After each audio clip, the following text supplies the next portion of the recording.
What's going on everyone, welcome back to another video.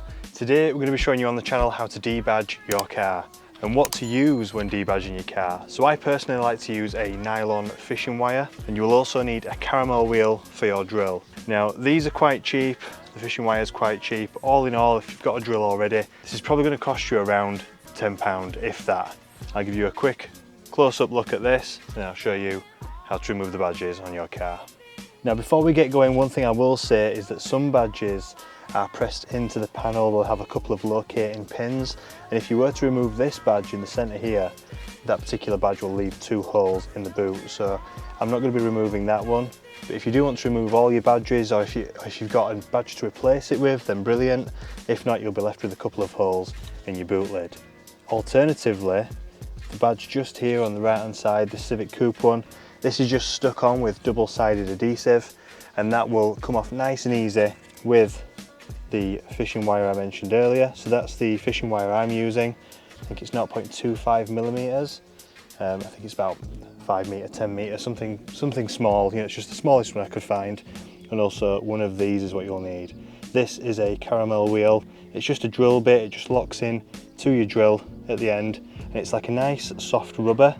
You don't want to leave this on the paint too long because you will burn through the paint, but it's ideal and soft enough to get rid of the sticky residue that a badge would leave, and I'll show you that now. So I've already done the top one, and what you want to do is you want to get the fishing wire just behind the badge, and then use the wire backwards and forwards just to cut through that double-sided tape that's on the back of the badges. All badges are pretty much the same on any vehicle, unless they do, as I say, have those locating pins, and it's as easy as that.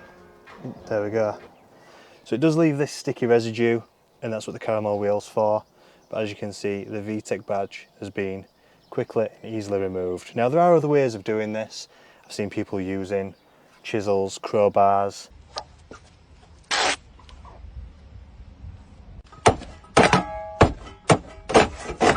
But I think this is probably a better way in my opinion.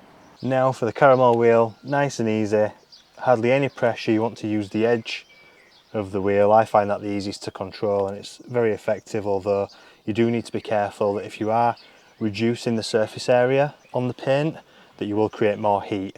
More heat is bad for the paint, so you want to make sure you're moving frequently if you are going to use the edge like I do. It does say to use the flat edge so that you increase the surface area and don't put too much heat into the paint. But I find that more difficult as the caramel wheel likes to ride up the panel as I'm trying to control it. So I use the edge, but it's completely up to you how you want to go about it. And there you go, nice and easy. All the debris sort of left. You might find that it's a little bit dull, the paint behind the badge. So yeah, you might want to give it a quick polish. This isn't too bad. I think I'm just gonna give it a quick waterless wash and wax and leave it at that.